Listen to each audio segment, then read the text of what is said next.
características, qué partes intervienen en un proceso ordinario laboral, así como la competencia de los órganos jurisdiccionales en materia laboral.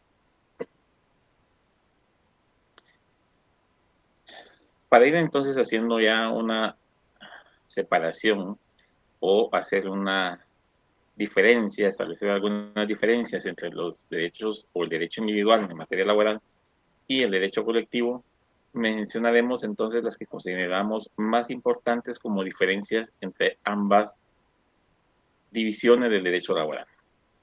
El derecho individual, por su lado, tiene como objetivo máximo al trabajador, es decir, a la persona individual en esa relación de trabajo que se denomina trabajador.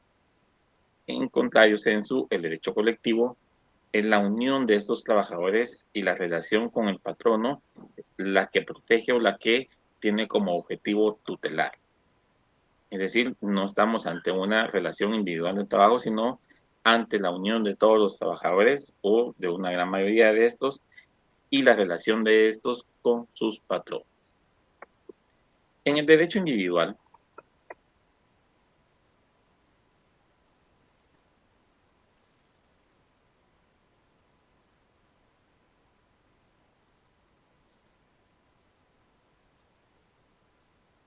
relaciones alcanzan solo las partes contratantes, es decir, cada uno de los contratos de trabajo se hacen valer en forma individual en cuanto a las estipulaciones que cada uno pueda tener. Contrario sensu, en el derecho colectivo, el contrato que se firme en forma colectiva o las disposiciones que se establezcan y que van a regir los contratos de manera colectiva alcanzan a todas las relaciones de trabajo o a la mayoría. Ya vimos en su oportunidad que esas relaciones colectivas pueden comprender a todo o a una parte en cuanto a contratos colectivos de trabajo se refiere y que son las diferencias con el derecho individual. En el individual es solamente uno y en el colectivo, si no es la totalidad, es un grupo de trabajadores que tiene condiciones de trabajo distintas del resto. Puede ocurrir, por ejemplo, que en la entidad o en la institución, si fuera del Estado, existan uno o dos sindicatos, por ejemplo, entonces pueden existir uno o dos contratos colectivos de trabajo. ¿Qué tienen en común? Que ambos emanan de la ley, es decir, el mismo Código de Trabajo establece las diferencias y las características tanto de los contratos individuales como de los contratos colectivos. Pero es más rigurosa la ley contra el patrón en el contrato individual por considerar al trabajador en forma individual como una parte débil ante la capacidad que pueda tener el patrono, principalmente de carácter económico. A diferencia del colectivo, que en el colectivo esa agrupación de trabajadores o ese grupo de trabajadores luchan y velan por el bienestar que puedan tener en común todo este grupo de trabajadores. Por eso se considera que una asociación profesional, un sindicato, un grupo coligado es mucho más fuerte porque son varios trabajadores los que están asociados y la debilidad que pueda tener una persona individual en una relación de trabajo ante su patrono, pues aquí se ve de alguna manera vencida por parte de los trabajadores porque ya como grupo pueden hacer más presión o pueden de alguna manera, por decirlo comúnmente, presionar más al patrón. Recordemos que la asociación profesional hace valer esa manifestación de voluntad del conglomerado de trabajadores, es decir, son la voz del resto de trabajadores. Pueden estar representados a través de un sindicato, de un grupo coligado, de una asociación profesional, que son instituciones de derecho colectivo que vimos una o dos semanas atrás y que son los que se hacen o representan la voz del resto de los trabajadores al momento de comparecer ante el patrón. Diferencias entre el derecho individual y el derecho colectivo. El conflicto individual no crea efectos frente a terceros ni es fuente del derecho en el sentido formal. El derecho colectivo, por el contrario, alcanza a todo el orden profesional de la misma actividad, en la mayoría de casos, porque no siempre es así, y sí es fuente formal del derecho laboral, es decir, que una disposición de carácter colectiva en materia laboral sí puede ser fuente del derecho laboral. En los conflictos individuales, el interés es concreto de un trabajador. En el colectivo, el interés es económico-social porque agrupa si no a la totalidad, a una buena parte de los trabajadores dentro de una empresa o una institución. De alguna manera es abstracto porque el resultado que se pretende se verá reflejado a futuro con mejores condiciones de trabajo o con mejores prestaciones, lo cual se logra únicamente a través de la negociación directa, la conciliación o el arbitraje. Estas son las formas en que se resuelven estos conflictos colectivos de carácter económico-social que pueden surgir. Si fuera solo un trabajador, obviamente un trabajador no puede plantear un conflicto colectivo porque no tiene esa fuerza como grupo para exigir ante su patrono que sentarse a negociar mejores condiciones o prestaciones laborales. Por eso se dice que el derecho colectivo es más fuerte y sí produce efectos frente a terceros porque se alcanza para la colectividad las condiciones o las prestaciones o las mejoras que ha logrado este pequeño grupo de trabajadores porque van hacia el futuro. Ustedes saben que en materia laboral, lo que se instituye a partir de hoy, por ejemplo, y se manifieste a través del tiempo, ya es un derecho adquirido y por lo mismo no puede ser sujeto de una disminución a menos de que obviamente el patrono pues se vea afectado en su capacidad económica para no cumplir con esas obligaciones. Pero esa ya será cuestión de negociar un nuevo pacto, de sentarse a discutir con los representantes de los trabajadores para plantear esa situación y que de alguna manera pues se llegue a un consenso en cuanto a si se puede o no se puede cumplir esas obligaciones o condiciones que se adquirieron a través de un pacto o de un contrato colectivo o bien de un reglamento de trabajo. Considero importante hacer estas anotaciones previo a entrar a verificar las instituciones del derecho colectivo porque siento que nos va a dar un mejor panorama en cuanto a las instituciones que veremos el día de hoy. El contrato colectivo de trabajo, de acuerdo con el artículo 38 del Código de Trabajo, establece que es aquel que se celebra entre uno o varios sindicatos de trabajadores y uno o varios patronos o uno o varios sindicatos de patronos, a través del cual el sindicato de trabajadores se compromete para que algunos o todos sus miembros ejecuten labores determinadas. Es decir, debe estar claras las labores que se van a desempeñar, quiénes las van a desempeñar para poder firmar ese contrato colectivo de trabajo. Obviamente también se estipulan los beneficios, las prestaciones, la jornada o las modalidades en que se va a prestar esa actividad. Como en todo contrato de trabajo, entonces debe de existir una remuneración por realizar estas labores y se establecerá esa remuneración de forma individual para cada uno de los miembros del sindicato que van a realizar esa función. Todo lo del contrato colectivo lo encontramos regulado en el artículo 38 a 48. Es decir, esa remuneración se entrega de forma individual, se establece de forma individual para cada uno de los trabajadores, pero las condiciones se fijan o se pactan en ese contrato colectivo de trabajo. No es un contrato individual donde solo un trabajador llega y se adhiere a lo que el patrono ya dispuso, no. Aquí el sindicato de trabajadores se sienta a negociar con el patrono las modalidades de ese contrato colectivo, qué prestaciones va a tener, las condiciones en las que se va a prestar, quiénes van a realizar esa labor y la remuneración que van a tener a cambio de esa labor. Desde el punto de vista doctrinario, podemos indicar que existen dos tipos de trabajo colectivo, de contrato colectivo, los sindicales y los de equipo. En los primeros, que son los contratos colectivos sindicales, los trabajadores son representados por uno o varios sindicatos ante uno o varios sindicatos de patronos. En los contratos colectivos de equipo, el contrato es celebrado por un grupo de trabajadores no sindicalizados o no afiliados a una asociación profesional. Los requisitos formales para su existencia son los contenidos en el artículo 39 del Código de Trabajo. Sin embargo, al darle lectura al artículo 38 del Código de Trabajo, podemos establecer qué tipo de contratos colectivos regula dicha normativa. Artículo 38. Contrato colectivo de trabajo es el que se celebra entre uno o varios sindicatos de trabajadores. Allí ya tenemos entonces de que, de acuerdo con la clasificación doctrinaria, nuestros contratos en materia legal son contratos colectivos de tipo sindical. ¿Por qué? Porque es el sindicato o son los sindicatos los que se sientan a negociar ese tipo de contratos. No es un trabajador individual o no es un grupo de trabajadores no sindicalizados. Por el contrario, tiene que ser un sindicato o varios sindicatos. El mismo código lo establece en las primeras líneas del artículo 38, entre uno o varios sindicatos de trabajadores.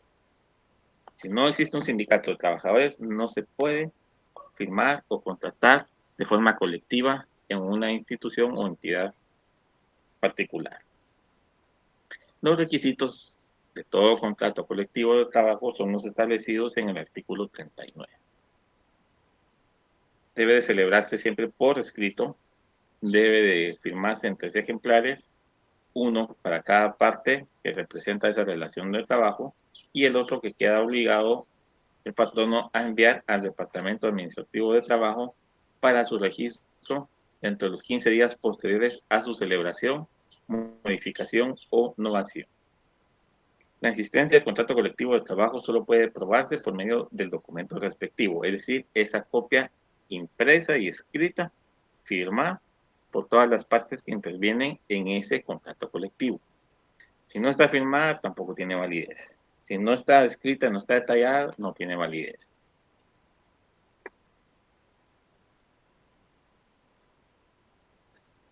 En ese contrato también se debe hacer constar el nombre de las partes contratantes, la empresa o sección de esta donde se desempeñarán las labores, el lugar de trabajo donde se van a ejecutar las labores, así como todos los demás requisitos que establece la ley para el contrato individual de trabajo. En los casos en que se actúe en representación, debe dejarse constancia de la representación que se ejercita, es decir, los miembros del sindicato deben de presentar su acreditación como miembros del sindicato de acuerdo a los puestos o funciones que puedan tener. Igual para el patrón o sindicatos de patronos, de igual forma deben de acreditar. Si un patrono comparece representado, como puede suceder en una persona jurídica cuyo representante del patrono puede ser representante legal, el gerente administrativo, pues este también deberá dejar constancia de la calidad con la que está compareciendo. ¿Por qué se establece que deben de figurar el nombre de las partes? Pues recuérdense que hay derechos y hay obligaciones. No podemos establecer derechos u obligaciones y después exigirlas si no tenemos claro qué partes son las que firmaron o comparecieron en ese contrato colectivo. La empresa o sección donde se desempeñarán las labores. Recuérdense que en el contrato se debe establecer que deben de ejecutarse labores determinadas. Y para determinar esto, pues obviamente hay que hacer constar en ese contrato en qué lugar de la empresa o en qué lugar de territorio nacional se van a ejecutar esas labores o esas actividades. Y todos los requisitos de todo contrato de trabajo individual, los cuales los encontramos a partir del artículo 18 del mismo Código de Trabajo. Específicamente los requisitos de un contrato individual de trabajo, si no recuerdo mal, son los comprendidos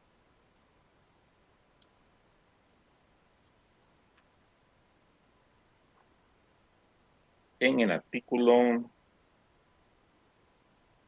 29 para el caso de que los contratos sean escritos.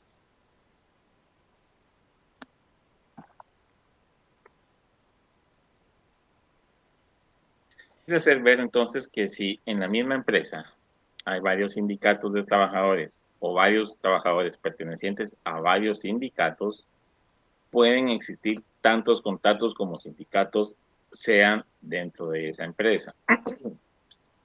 Sin embargo, si uno de estos contrae mejores ventajas, debe aplicarse estas ventajas si el trabajo ejecutado se realiza en iguales condiciones, aunque el trabajador o los trabajadores no pertenezcan a ese sindicato. Es decir, los beneficios Las mejoras que logre un sindicato frente al otro en un contrato colectivo de trabajo deben de aplicarse, en teoría, a todos por igual. Sin embargo, en algunas ocasiones, pues cada grupo sindical puede firmar un contrato colectivo, atender todos sus intereses, porque recuerden que tiene que tener intereses comunes para que pueda hablarse de un derecho colectivo. Si fuera el caso, pues no necesariamente las ventajas que se contraen ante un sindicato por parte de la suscripción de un contrato colectivo aplicarán al otro. Pueden hacerse diferencias, pero si no existieran esas diferencias o si no existiera esa oposición, obviamente las ventajas contraídas por un contrato deberán aplicarse y el trabajo ejecutado por parte de los otros trabajadores se realiza en iguales condiciones. Si el sindicato de trabajadores o patronos llegare a disolverse, es decir, deja de existir, las obligaciones y derechos de un contrato colectivo no deben verse afectadas, es decir, esas condiciones persisten. Por eso se establece que es a futuro, ¿sí?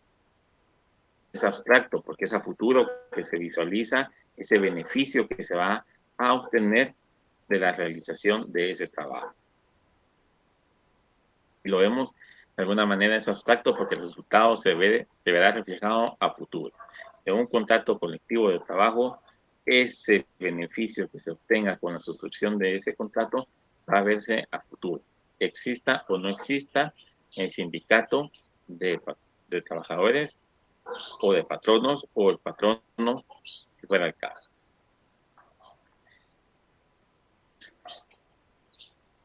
El sindicato que suscriba un contrato colectivo es responsable de las obligaciones contraídas por cada uno de sus miembros, pudiendo ejercer también sus derechos y acciones que le competan.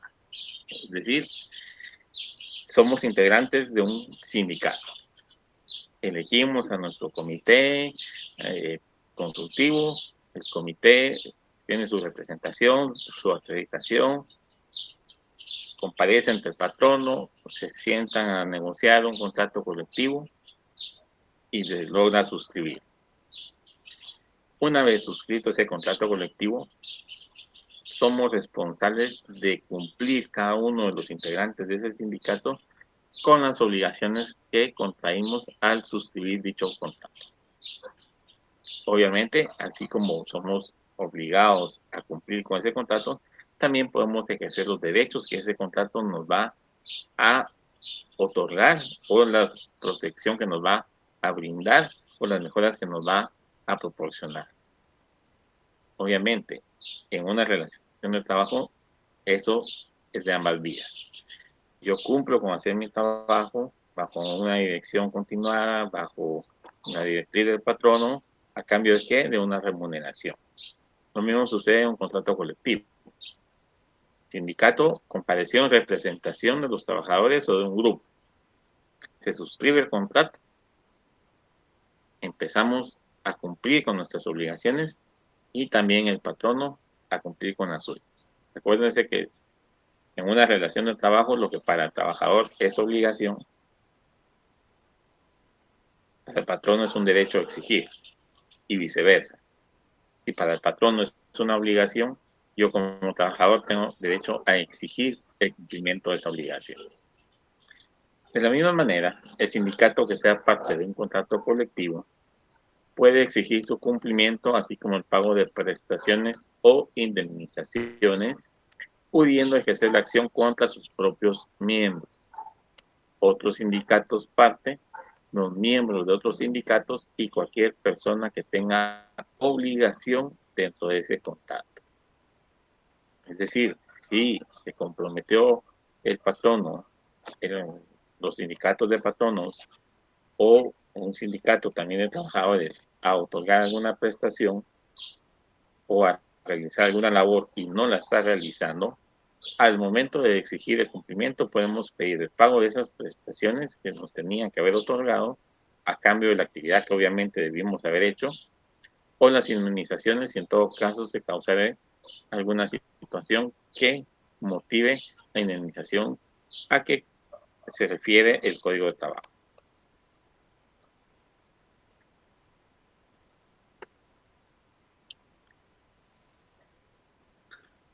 Pacto colectivo de condiciones de trabajo. Esta es otra institución de derecho laboral en materia colectiva y que también obliga. Tenemos el contrato y tenemos el pacto. En ambas situaciones existe una negociación por parte de trabajadores y patronos.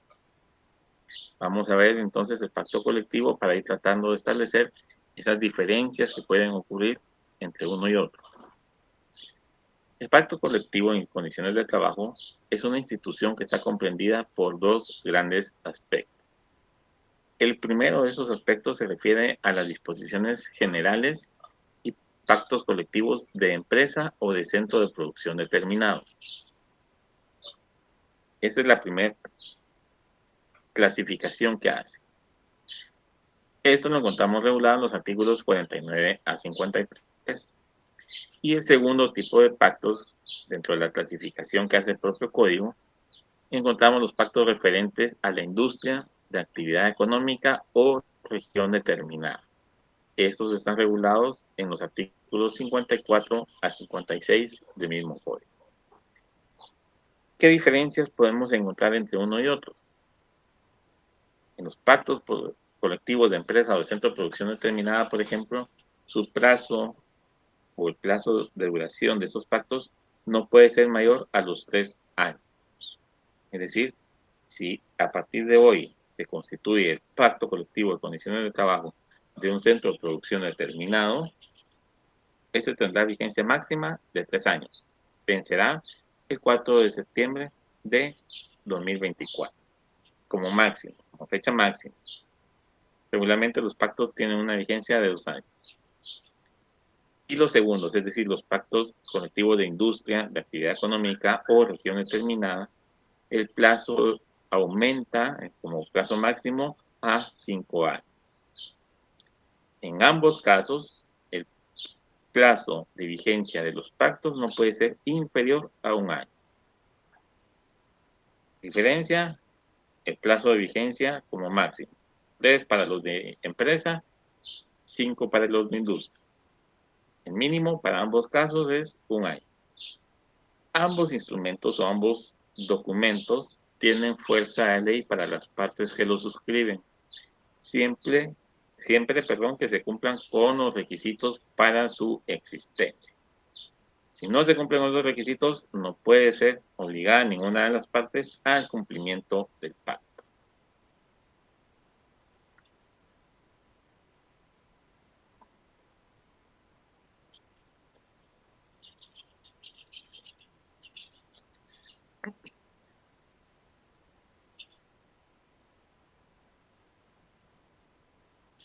Pacto colectivo. Dentro de las definiciones que podemos hacer referencia como pacto colectivo, tenemos la que establece que el pacto colectivo de condiciones de trabajo es aquel instrumento que regula las relaciones entre las asociaciones profesionales de trabajadores y los patronos, fijando las condiciones generales de la prestación de los servicios. Es decir, el mínimo de esas condiciones en cuanto a la prestación de los servicios. Mario de la Cueva, que hemos citado en otras ocasiones como un tratadista en materia de trabajo y que he citado por el colega Chicas Hernández, experto laboralista a nivel nacional, define el pacto colectivo como aquel convenio que celebran las representaciones profesionales de los trabajadores y patronos para fijar las relaciones mutuas y de crear el derecho que regule durante un cierto tiempo las prestaciones individuales de servicio. Ustedes ven ambas definiciones, la primera es muy general, la segunda es un poco más concreta a la realidad que vivimos en el país. Chicas, al citar a Mario de la Cueva, establece que es el convenio que que celebran las representaciones profesionales de trabajadores y patronos.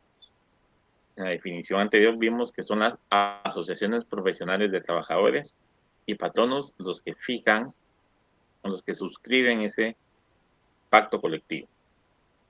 En la definición general vemos que fijan las condiciones generales de prestación de servicios. Mario de la Cueva establece que fija las relaciones mutuas, es decir, para ambas partes en cuanto a derechos y obligaciones, y crea el derecho, que es una ley entre las partes, y este derecho, ¿qué va a hacer? Regular durante un cierto tiempo, recuerden que tienen plazo de vigencia mínimo de 1 año, máximo de 3 para la empresa, de 5 para la industria, en cuanto a su vigencia. Ese es el periodo de tiempo o el tiempo durante el cual ese derecho va a existir. Y las prestaciones individuales de servicio, es decir, de qué forma cada uno de los trabajadores vamos a prestar ese servicio y de qué forma va a ser remunerado para cada uno de los trabajadores ese servicio que preste. Esas son las diferencias en esas definiciones. Nos apegamos más, obviamente, a la de Mario de la Cueva, que fue citado por Chicas Hernández dentro de su libro de Derecho Colectivo del Trabajo. Disculpen que no coloqué el pie de página, pues por cuestiones de tiempo se me escapó hacer la cita como corresponde. El pacto colectivo de trabajo o de condiciones de trabajo, de acuerdo con la conferencia de la Organización Internacional del Trabajo en Ginebra, es todo acuerdo escrito relativo a las condiciones de trabajo y empleo, celebrado entre un empleador o un grupo de empleadores o una o varias organizaciones de empleadores, por una parte, y por la otra, una o varias organizaciones representativas de trabajadores, o bien representantes de estos debidamente elegidos de acuerdo a la legislación nacional. En el caso de Guatemala, sindicato. Entiéndase que cada uno de los miembros integrantes de la organización de trabajo referida es el que comparece a suscribir ese pacto. Esta conferencia de la OIT da una definición bastante amplia que comprende parte de lo que establece nuestra legislación.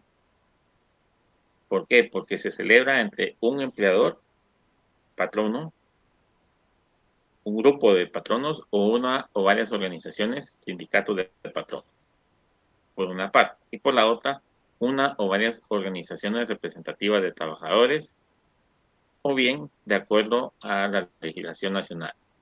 Una organización a nivel nacional que representa a los trabajadores será entonces el sindicato. Todo pacto colectivo tiene como características las siguientes. Obliga a ambas partes, esa característica de obligatoriedad. La siguiente característica es la extensibilidad del pacto colectivo, es decir, que se extiende a futuro. Esa es la característica importante en cuanto a la extensibilidad se refiere. ¿Por qué? Porque ya vimos que en el caso de los pactos de empresa, esta extensibilidad va a ser ¿hasta cuánto? 3 años como máximo, ¿sí? Y en el caso de los pactos de industria, será un máximo de 5 años que se extienda la vigencia de ese pacto. ¿A quiénes va a cubrir? También en materia de extensión, al grupo de trabajadores que son representados por esa asociación o por esa agrupación de trabajadores. La siguiente característica es la limitación. ¿Está limitado a qué? ¿Cuál será la limitación que tiene un pacto colectivo? Pregunta de tarea para esta semana. ¿Pensaron que se iban a escapar con sus tareas? No. Aquí va la primera pregunta. ¿A qué se refiere la limitación en los pactos colectivos de trabajo? La cuarta característica es la inderogabilidad, es decir, no puede derogarse el pacto solo porque sí. Se va a derogar por dos cosas. Una, porque se suscribió uno nuevo, o dos, porque venció el plazo o llegó a término el plazo para el cual fue creado ese pacto y ya no hubo la suscripción de uno nuevo. Y la última característica, que también es que tarea, es la mediatividad. ¿Qué se refiere a esa mediatividad como característica esencial del pacto colectivo?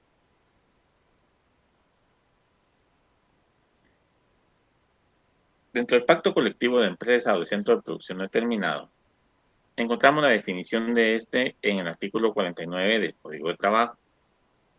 Este pacto tiene carácter de ley profesional y a sus normas deben adaptarse todos los contratos individuales o colectivos existentes o que luego se realicen en las empresas, industrias o regiones que afecten.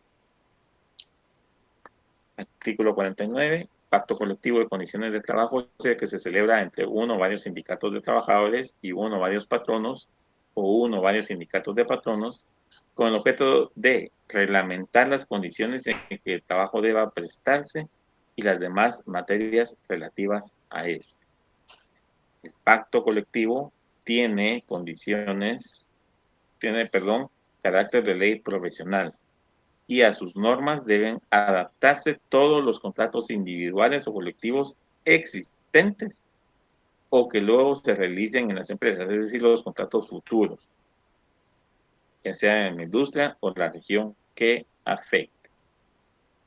Las disposiciones de los artículos 45 a 52, inclusive, se aplican al pacto colectivo de condiciones de trabajo en lo que fuere compatible con la naturaleza que está normando, es decir, las disposiciones del 45 a 52. El sindicato que suscriba un contrato, el sindicato que sea parte de un contrato, los individuos obligados con un contrato colectivo de trabajo, transacciones dentro de un contrato colectivo de trabajo cuando sean intentadas por un individuo. Todo patrono que empresa un determinado centro de producción tiene la obligación de ¿qué? De generar un pacto colectivo o de sentarse a discutir un pacto colectivo. Y el pacto colectivo de condiciones de trabajo se extiende por escrito en 3 ejemplares bajo pena de nulidad ipso iure. Es decir, que si no se extiende de esa forma, el pacto se declara nulo de pleno derecho. No nace a la vida jurídica el pacto, sino se suscribe en 3 ejemplares.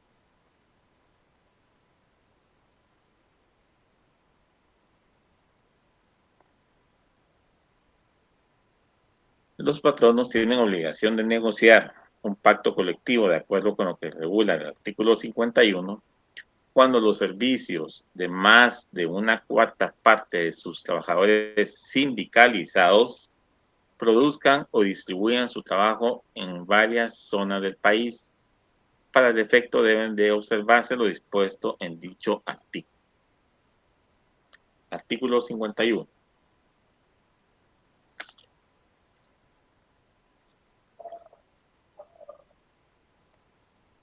Todo patrono que emplee su empresa o un determinado centro de producción, si la empresa, por naturaleza de sus actividades, tiene que distribuir la ejecución de los trabajos en varias zonas del país, los servicios de más de la cuarta parte de sus trabajadores sindicalizados, está obligado a negociar con el respectivo sindicato cuando éste lo solicite un pacto colectivo. Aquí el requisito es que el sindicato solicite la negociación de ese pacto colectivo. Si el sindicato no lo solicita, no se puede negociar en el caso del artículo 51. Y el mismo artículo establece las reglas que deben de seguirse o de observarse para poder negociar ese pacto colectivo. El proyecto de pacto colectivo debe ser presentado por el sindicato o el patrono ante la autoridad administrativa del trabajo, quien lo va a llegar a la otra parte. Vean cómo se contradice el mismo artículo. Tiene obligación de negociar el patrono cuando el sindicato esté conformado por más de una cuarta parte de sus trabajadores sindicalizados, estos distribuyen o produzcan su trabajo en varias zonas del país. Eso establece el primer párrafo. Sin embargo, se establece más adelante que el proyecto de pacto debe ser presentado por el sindicato o patrono ante la autoridad administrativa de trabajo, quien lo hará llegar a la otra parte y proceder a discutirlo en la vía directa, es decir, sentarse patronos y trabajadores a discutir ese pacto. Para ello pueden auxiliarse de la autoridad administrativa de trabajo o bien de amigables componedores. Recuerden que la autoridad administrativa de trabajo o los amigables componedores no deben de tener interés en el asunto. Deben de ser neutrales para ser objetivos en cuanto a las sugerencias o recomendaciones o el auxilio en esa negociación para que ambas partes logren sus objetivos. Pero ¿por qué consideran ustedes entonces que existe ese tipo de contradicción? Si el primer párrafo establece que está obligado a negociar con el respectivo sindicato cuando éste lo solicite un pacto colectivo. ¿Qué pasa si el sindicato no lo solicita? ¿Será que el patrono, en base a lo que se establece en el siguiente párrafo, puede iniciar con esa gestión de negociar un pacto colectivo? ¿Qué piensan ustedes? ¿Es factible o no es factible? ¿Se puede o no se puede negociar? ¿Será que esa respuesta la encontramos dentro del mismo artículo? Después de la literal C, dentro de las reglas que deben de observarse, encontramos el párrafo que establece que la negociación de un pacto colectivo de condiciones de trabajo, para poderlo negociar o para poderla llevar a cabo, el respectivo sindicato o patrono hará llegar a la otra parte para su consideración por medio de la autoridad administrativa de trabajo más próxima el proyecto del pacto a efecto de que se discuta en la vía directa o con la intervención de la autoridad o los amigables componedores. ¿Será que existe un vacío? ¿Será que existe una laguna? ¿Será que existe una contradicción dentro de lo que establece el propio artículo 51?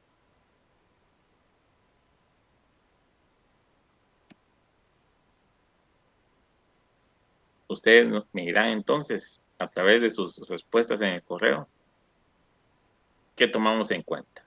El primer párrafo que establece que la petición del pacto colectivo de empresa o de centro de producción determinado, de acuerdo con el artículo 51, debe de hacerla el sindicato de trabajadores, o el párrafo siguiente de la literal C, que establece que el pacto puede ser presentado para su discusión ante la autoridad administrativa de trabajo, ya sea por el sindicato o el patrón.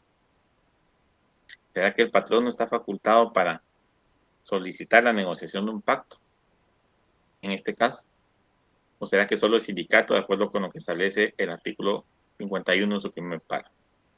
Pregunta que les dejo de tarea para que ustedes puedan, pues, profundizar en ese estudio, emitirme sus comentarios, sus opiniones, con fundamento, obviamente, porque recuérdense que ustedes van a ser abogados litigantes o profesionales en alguna entidad, pero van a ser abogados.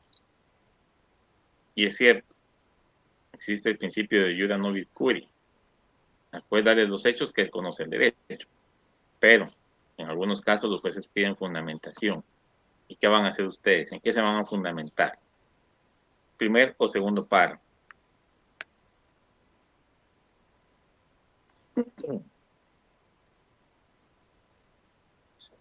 Dicha negociación deberá durar como máximo 30 días, es decir, un mes calendario.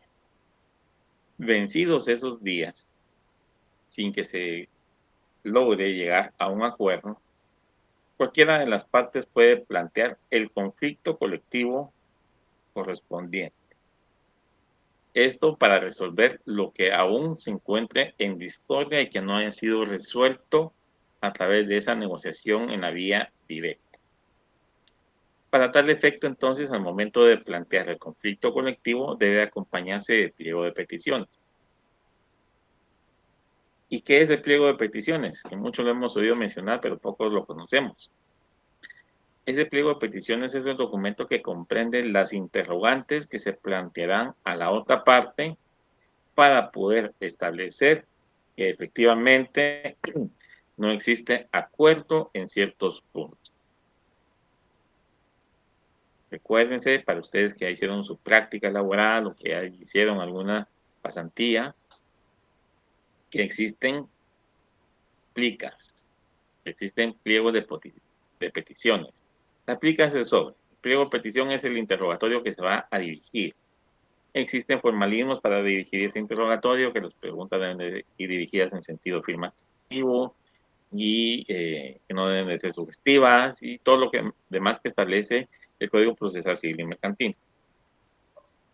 En el caso de los pactos colectivos, al momento de plantear el conflicto, el pliego de peticiones debe de ir encaminado a las interrogantes para corroborar que no existe acuerdo en los puntos que aún están pendientes. No lo que ya logramos negociar y llegamos a un acuerdo. No, eso no se toca en ese conflicto colectivo porque no hay conflicto en eso. Ya hay un acuerdo. Ya ambas partes aceptaron las condiciones.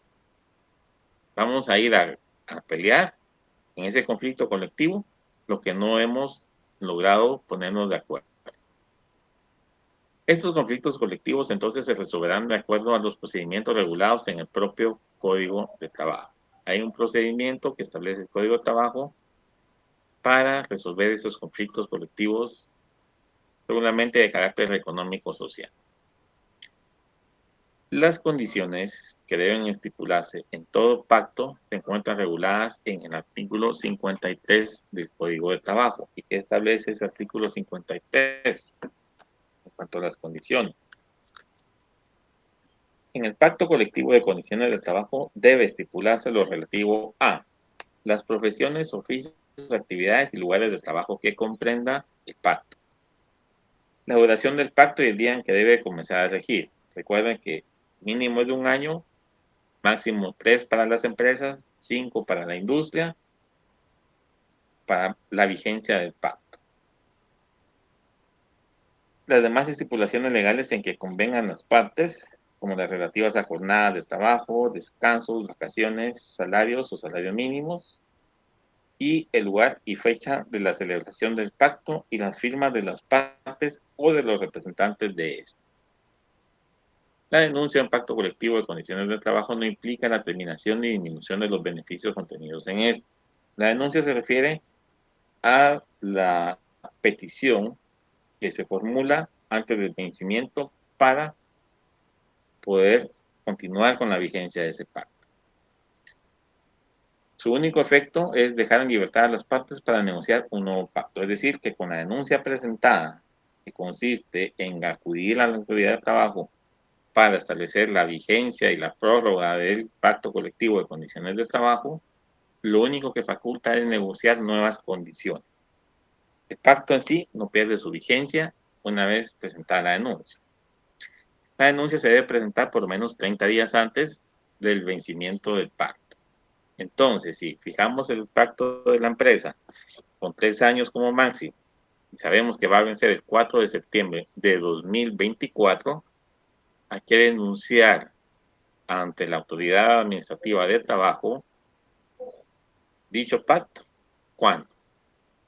Obviamente tendrá que ser denunciado antes del 4 de agosto de 2024. Si se denuncia después o no se denuncia, el pacto termina en esa fecha. El hecho de denunciarlo, ¿qué nos va a facilitar o qué nos va a permitir? Uno, continuar con la vigencia del pacto en lo que se discute o se ratifica la continuidad, o bien discutir nuevas condiciones, cambiar algunas condiciones de trabajo para que el pacto pueda constituirse como un nuevo pacto y empiece a cobrar vigencia a partir de la fecha en que se estipula en él.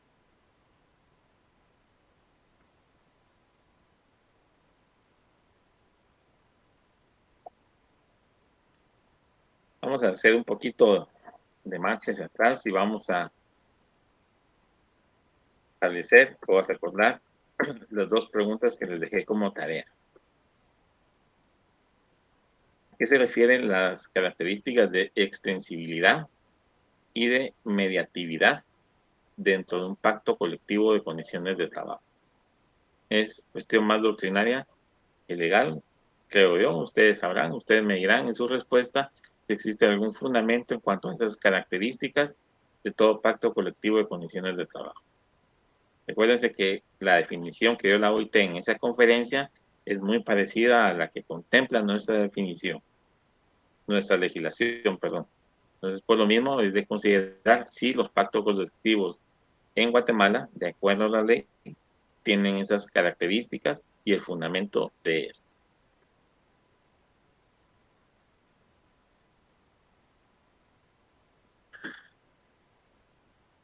Pacto colectivo de industria, de actividad económica o región determinada. Para que este pacto, al igual que el anterior, tenga fuerza de ley para los contratantes, es decir, trabajadores y patronos, debe de cumplirse con lo que dispone el artículo 54 del Código de Trabajo. ¿Y qué son esos requisitos?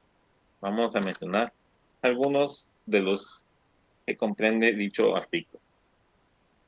El primero, que se haga constar por escrito en 3 ejemplares, uno para cada parte y otro para juntarlo de la solicitud que habla el inciso D. ¿Y cuál es la solicitud del inciso D? Que cualquiera de las partes dirija una solicitud al Ministerio de Trabajo para que el organismo ejecutivo lo cree conveniente, declare la obligatoriedad extensiva del pacto. El D, perdón, con el A están amarrados y creo que tienen relación con esta parte que hemos visto. Las características de extensibilidad, limitación, inderogabilidad, mediatividad y obligatoriedad.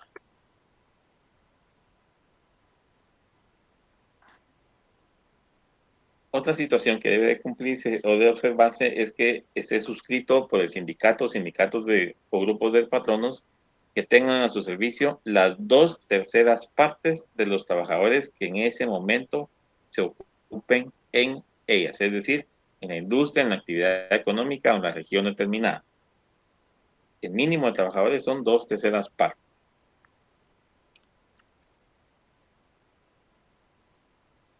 ¿Qué ocurre entonces si en algún momento se presentare alguna oposición a dicho pacto?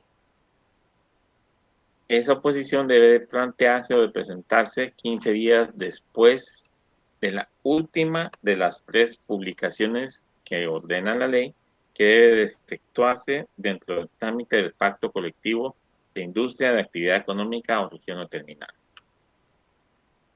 En consecuencia, se otorgará audiencia por 10 días al opositor y a los suscribientes para que aleguen lo que estimen pertinente. Es decir, si la publicación, por ejemplo, la tercera publicación se hizo el día de ayer, viernes 3 de septiembre de 2021, tengo 15 días para oponerme a dicho pacto, independientemente de la parte que sea, patrón o trabajador. Vencidos esos 15 días, si alguna oposición se presentó, se va a dar audiencia por 10 días tanto al que presenta la oposición como la otra parte para que aleguen lo que estiman pertinente. Es decir, porque sí o porque no es válida esa oposición. Vencido dicho término o presentadas las objeciones, deberá emitirse un dictamen debiendo procurar la venida de las partes para un nuevo proyecto. Tercer pregunta de tarea. ¿Quién emite ese dictamen? Patrono, trabajador, autoridad administrativa de trabajo, PGN, juzgado de trabajo. ¿Quién? ¿Quién lo emite? ¿Será que solo se emite porque sí? ¿Será que lo emite un sindicato X? ¿Será que lo emite una asociación profesional X? ¿Un abogado particular? ¿Quién emite ese dictamen? ¿El INACIF? ¿Inspección General de Trabajo? Pregunta de tarea.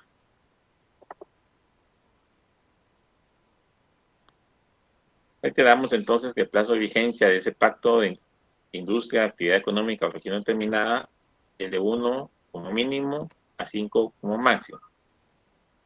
Debe ser prorrogado automáticamente si ninguna de las partes manifiesta su voluntad de dar por terminado el mismo. Esto deberá hacerse por lo menos un mes antes de su vencimiento y el organismo ejecutivo deberá emitir el pronunciamiento respectivo. ¿Por qué se establece en el código que debe ser el organismo ejecutivo? ¿Quién representa al organismo ejecutivo en materia laboral? Pues obviamente el ministro del Trabajo, el Ministerio de Trabajo. ¿Y quién es la autoridad administrativa de trabajo? El Ministerio de Trabajo. ¿Quién autoriza o quién da esa prórroga a los pactos colectivos de industria, de actividad económica o región determinada? El departamento administrativo o la autoridad administrativa del trabajo. Para eso, obviamente, debe presentarse la denuncia un mes antes del vencimiento. Ellos van a decir si es factible o no continuar con ese pacto. Si no se presenta también la denuncia, es consideración de la autoridad administrativa también establecer si la vigencia del pacto puede continuar o no.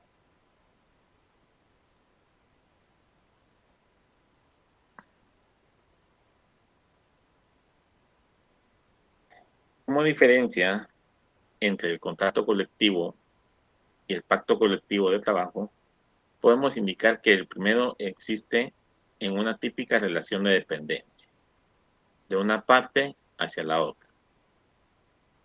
Y los segundos, es decir, los pactos, no existe esa relación de dependencia, sino un conjunto de normas de aplicación jurídica y contractual, pues estos acuerdos determinan las condiciones dentro de las cuales ha de realizarse la prestación de servicios, la norma de orden general acordadas por las partes, así como la finalidad de desarrollo profesional. El contrato es en una relación de dependencia de una parte hacia la otra. El trabajador en relación de dependencia hacia el patrón. El contrato colectivo es eso, una relación de dependencia. En el pacto no, porque ustedes ya vieron que en el pacto las partes se sientan a negociar. Existe una negociación en la vía directa. ¿Para qué? Para darle vida a un conjunto de normas de aplicación jurídica, porque el pacto colectivo es ley entre las partes, y contractual, porque hay que respetar el pacto como que fuera un contrato.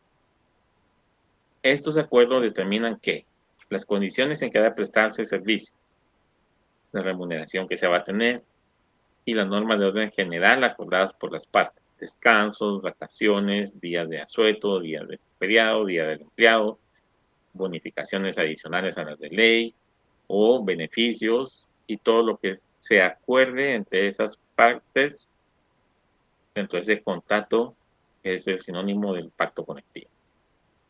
Y la finalidad del desarrollo profesional, es decir, cuál va a ser el objetivo de ese pacto.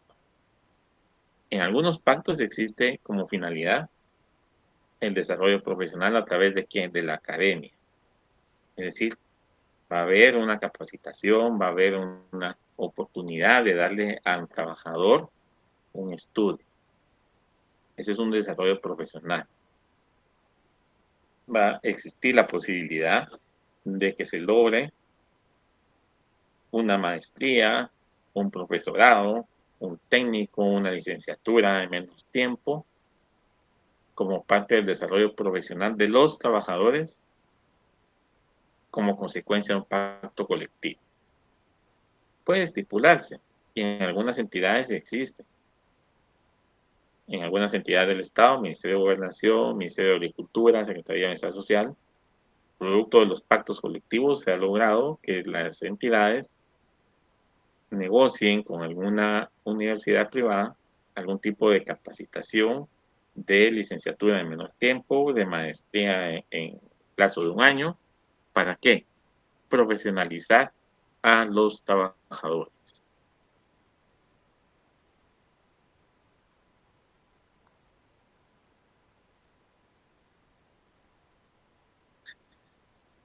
Vimos que en caso no exista una negociación, pacto colectivo de empresa en un máximo de 30 días, se va a plantear el conflicto colectivo que corresponda, ¿sí? ¿Y cuáles son esos conflictos que la ley nos establece que pueden corresponder? Son dos. El primero, la huelga, y el segundo, el paro. Como consecuencia de la existencia de un conflicto laboral, pueden entonces ocurrir dos situaciones de vital importancia y que conllevan una especie de suspensión de los contratos de trabajo. Hablamos de la huelga y el paro. La huelga y el paro están reguladas del artículo 239 al 244, creo que ese es el caso de la huelga específicamente, y el paro está en forma posterior. 239.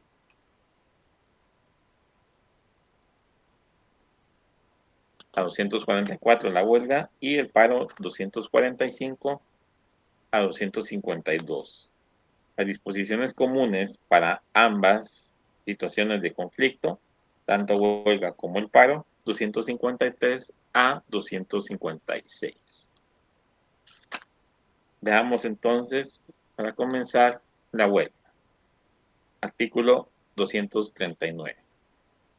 Huelga legal es la suspensión legal y abandono temporal del trabajo en una empresa, acordados, ejecutados y mantenidos pacíficamente por un grupo de 3 o más trabajadores, previo cumplimiento de los requisitos que establece el artículo 241, con el exclusivo propósito de mejorar o defender frente a su patrono los intereses económicos que sean propios de ellos y comunes a dicho grupo. Es decir, tenemos los mismos intereses, tenemos las mismas inquietudes, no logramos negociar en la vía directa, planteamos el conflicto,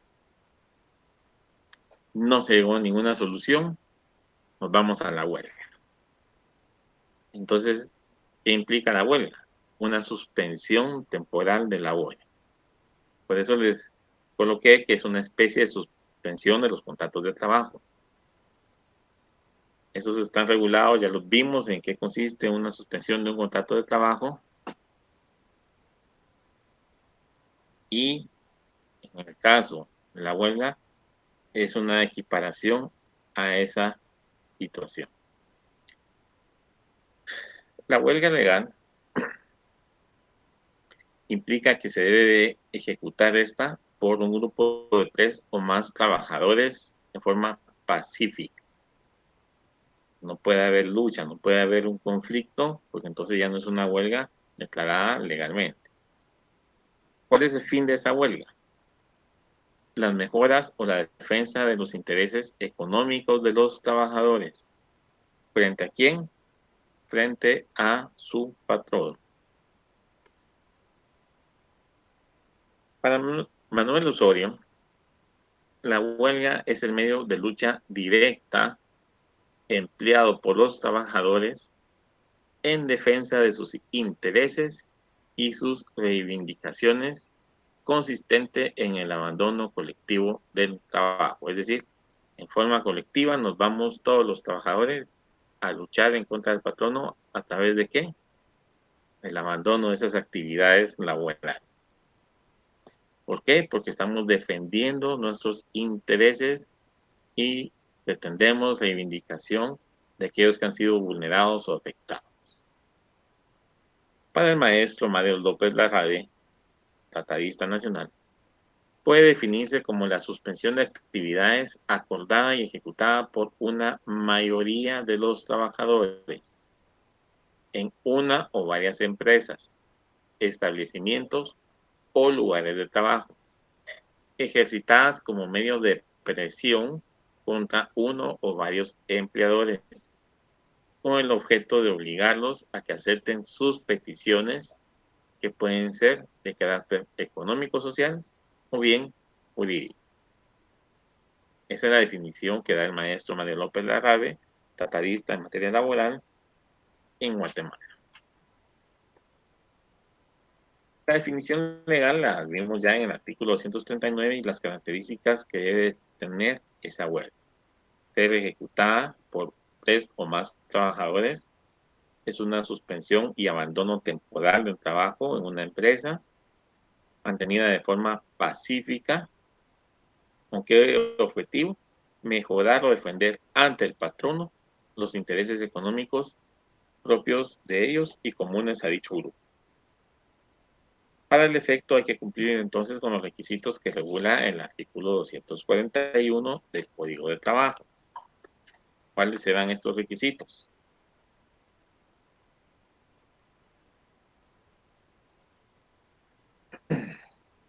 Para declarar una huelga legal, los trabajadores deben ajustarse estrictamente a lo dispuesto en el artículo 239, es decir, la suspensión y abandono temporal. B. Agotar los procedimientos de conciliación.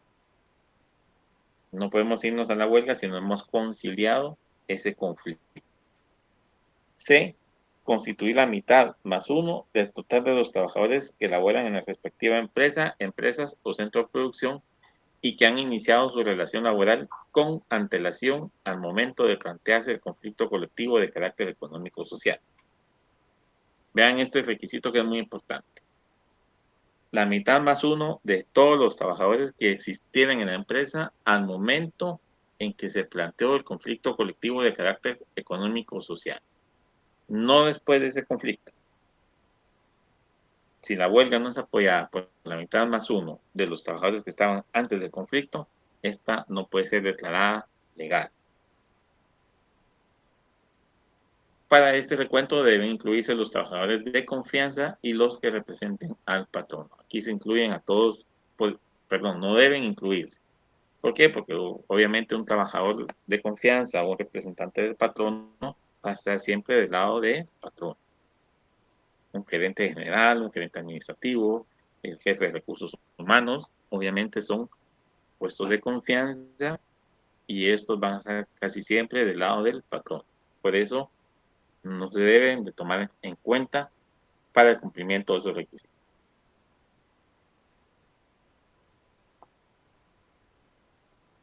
La huelga no puede tener como fines los siguientes. Uno, que sea una huelga de solidaridad, es decir, que apoyamos a otra empresa y por eso entramos nosotros también en huelga. No. Debemos de vernos afectados, sino solo por el apoyo a otra o a otro grupo de personas. Las que persiguen el cumplimiento de leyes, arreglos, sentencias, pactos o contratos colectivos. Es decir, ya existe un pacto, ya existe un contrato, hay leyes, hay arreglos, hay sentencias de órganos jurisdiccionales, pero no se ha cumplido, no podemos irnos a la huelga para lograr el cumplimiento de esa disposición. La huelga es, si no existe un pacto, si no existe un contrato, que son medidas de hecho como consecuencia de la no solución a ese conflicto. Entonces, el conflicto ya tiene solución a través de una sentencia, de un arreglo directo, de un pacto, la huelga no tiene razón de ser.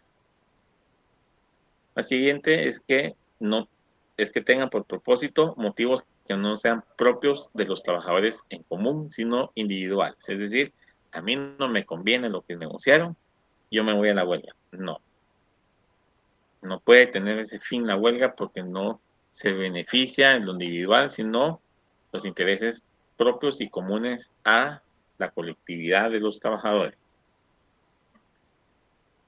La siguiente prohibición en cuanto a la huelga es que los conflictos de carácter social no pueden ser utilizados para esto. Respecto a este tipo de conflictos, la Constitución Política de la República de Guatemala prevé que sí pueda ocurrir la huelga por este motivo. Y tenemos otra interrogante y otra situación contraria dentro de la propia legislación. Vamos a ver dónde están los fines de la huelga.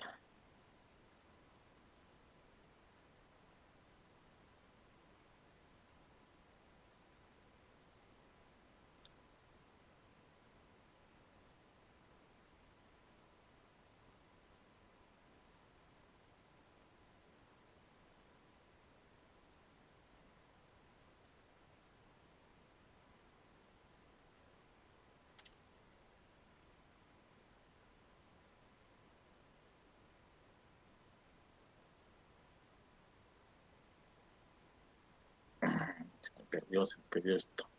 Bueno, digamos y de repente lo vemos más adelante. La huelga encuentra una clasificación dentro de la propia normativa. Por el sistema legal puede ser regulada por la ley y prohibida por la ley. Por razón de su cumplimiento, pueden ser legales e ilegales, atendiendo al fondo del conflicto, justa e injusta, y por su extensión, generales y parcial. Eso es en cuanto a la huelga se refiere. Las formas irregulares de la huelga son la huelga de hecho, trabajo a desgano o trabajo lento, la huelga simbólica y la huelga de brazos caídos.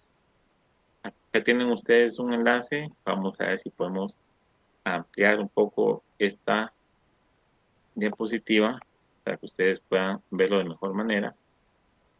No se los dicto porque es un poco largo, pero sí está dentro de la presentación. Aquí tienen ustedes un antecedente en cuanto a la huelga se refiere, para que ustedes puedan verificar qué ocurre.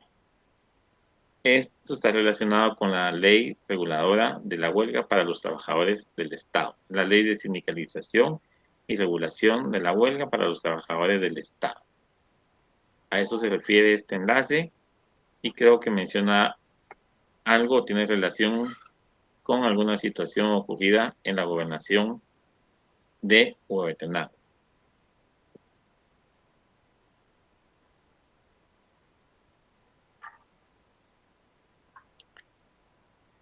El segundo de los conflictos colectivos de trabajo es el paro.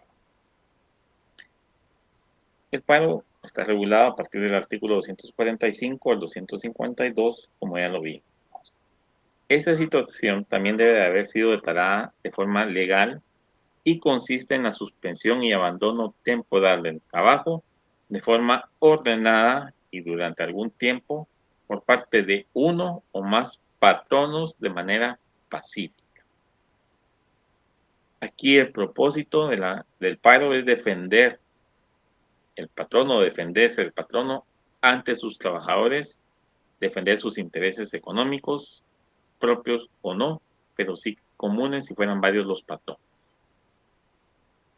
Es decir, aquí nos vamos a proteger contra esas peticiones de repente absurdas, abusivas o que son imposibles de cumplir porque implica una erogación bastante grande y eso pues afectaría los intereses económicos del patrón. En este caso, entonces es preferible el cierre de la empresa o empresas de que se trate ante un paro. ¿Por qué? Porque no vamos a poder responder si en algún momento nos comprometemos a cumplir con algo.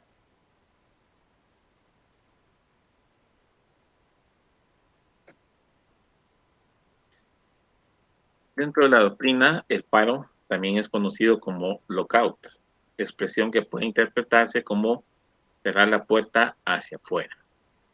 Esto implica efectivamente que la puerta de acceso a la industria, empresa o local donde se realizan esas labores se encuentra cerrada para impedir que los trabajadores ingresen a las instalaciones y ejecuten sus actividades diarias. Para Guillermo Cabanelas, esta expresión se entiende como la acción concertada y colectiva de los patronos de negar trabajo a los trabajadores dependientes de ellos y como consecuencia restringir el salario. Si la huelga si el paro es legal y cumple con todos los requisitos, no existe obligación del patrono de cumplir con el pago del salario. Eso lo veremos dentro del articulado del paro. Mariano Thyssen-Baum, tratadista en materia laboral, define el paro como la suspensión temporal de la actividad parcial o total de la empresa, dispuesta por él o los empresarios para secundar la defensa de sus intereses frente a los trabajadores. El Código de Trabajo, en su artículo 245, define el paro legal como la suspensión y abandono temporal del trabajo, ordenados y mantenidos por uno o más patronos en forma pacífica y con el exclusivo propósito de defender frente a sus trabajadores los intereses económicos que sean propios de ellos, hablando de patronos en general, o en su caso, comunes a los mismos, es decir, comunes a todos los patronos. Pueden ser intereses personales propios de cada uno o bien comunes a la totalidad de patronos que se puedan considerar como parte de ese paro.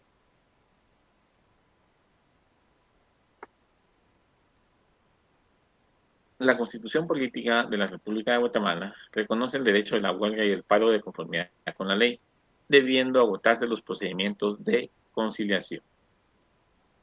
Dentro de la legislación existen dos tipos de paro, el justo y el injusto, y ambos tienen diversos efectos. En el paro justo, el patrono no paga los salarios de los trabajadores por el tiempo que dure el paro. El patrono puede cerrar definitivamente el centro de trabajo o la empresa y puede despedir a los trabajadores sin responsabilidad alguna de su parte. Es decir, aquí no es necesario que justifique o que demuestre las causales para dar por finalizada la relación de trabajo reguladas más o menos en el artículo 76 del Código de Trabajo.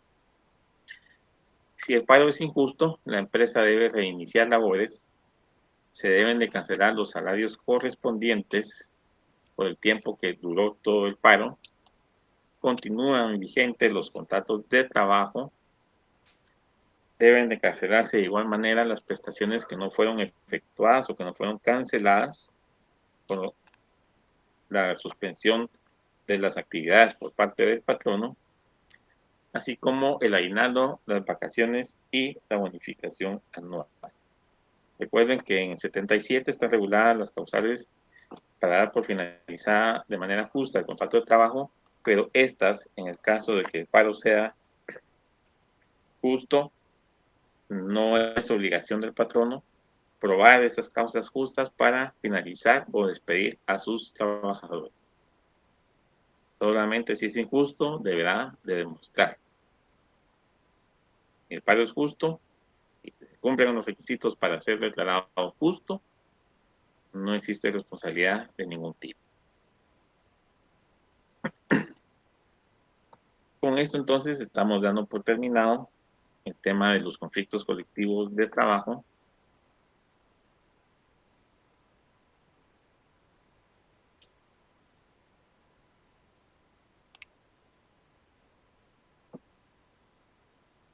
Y solo vamos a despejar esta duda en cuanto a la huelga se refiere, los fines de la huelga.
Bueno,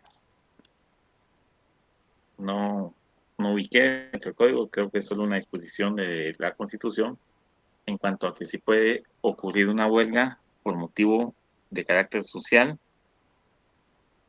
y a criterio de los tratadistas en materia laboral, esto no puede ser como uno de los fines de la huelga. Quedo pendiente con ustedes de aclarar este punto en la próxima clase. Veamos ahora entonces generalidades del procedimiento ordinario laboral para ir finalizando ya con la clase del día de hoy.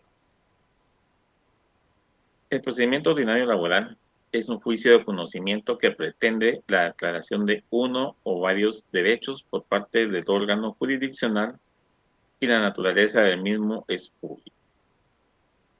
Como caracteres del mismo podemos indicar que se basa en los principios que inspiran el derecho al trabajo, contenidos muchos de estos principios o la mayoría de ellos en los considerandos del mismo código. En este proceso, las partes que intervienen son demandado y demandante. No se considera parte a los profesionales del derecho que puedan asistir al demandado o al demandante, dirigirlos o defenderlos, ni mucho menos al personal del órgano jurisdiccional, como jueces, secretarios oficiales o demás personas que intervengan en algún momento dentro del proceso, en su diligenciamiento principalmente. Es decir, aquí solo existen dos partes, demandante y demandado. No hay para más. El Código de Trabajo regula en su título 11 todas las disposiciones del procedimiento ordinario y eso está comprendido desde el artículo 321 al 373. Es importante recordar que de conformidad con el artículo 326 del Código de Trabajo, se puede aplicar en ausencia de norma alguna dentro del Código de Trabajo de manera supletoria las disposiciones del Código Procesal Civil y Mercantil y de la ley del organismo judicial. Si vamos a lo que son las plicas, por ejemplo, la declaración de testigos, cómo debe formularse ese interrogatorio, o la confección judicial, todo eso lo vamos a encontrar regulado en el Código Procesal Civil y Mercantil y de esa forma va a llevarse a cabo. En caso de impedimentos, excusas y recusaciones de los jueces, se aplicará lo dispuesto en los artículos 137 al 143 de la ley del organismo judicial, verificando para el efecto lo que también dispone los artículos 318 y 319 del Código de Trabajo en cuanto a la forma o procedimiento a seguir en caso se presentaran excusas, impedimentos o recusación. Artículo 318.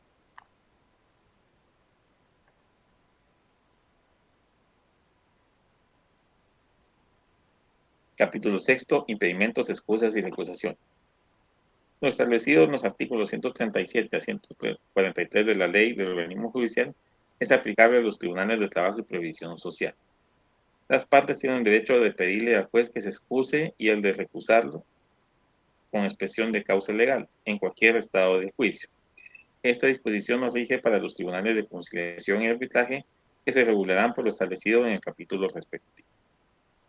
Si el juez estimare que es cierta la causal alegada, dictará la resolución dándose por recusado y mandará pasar el asunto a quien deba de reemplazarlo. Contra esta resolución no cabe recurso alguno.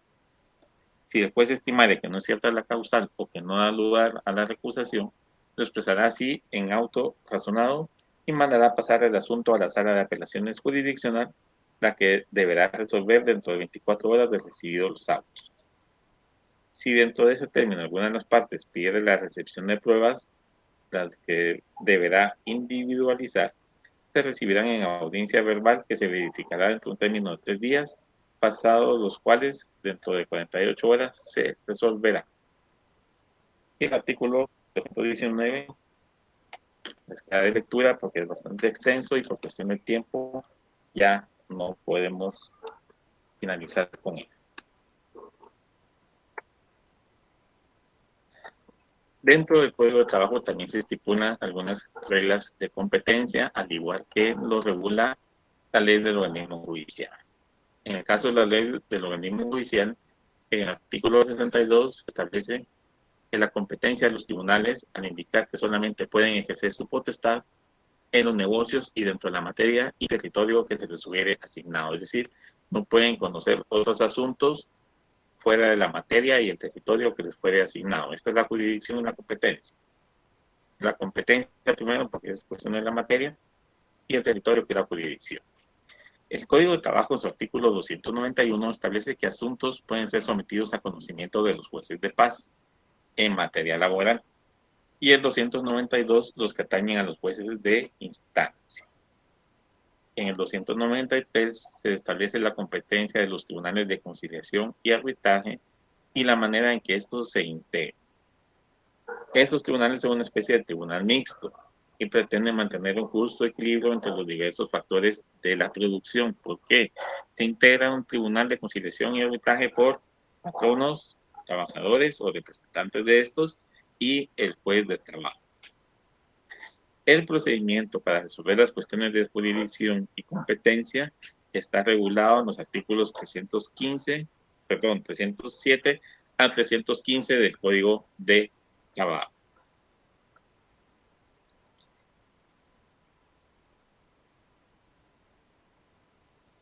Se nos pidió por parte de las autoridades universitarias compartir con ustedes una información que supongo que ustedes pues ya la conocen, pero de igual forma se les hace llegar para que ustedes estén sabidos de la misma.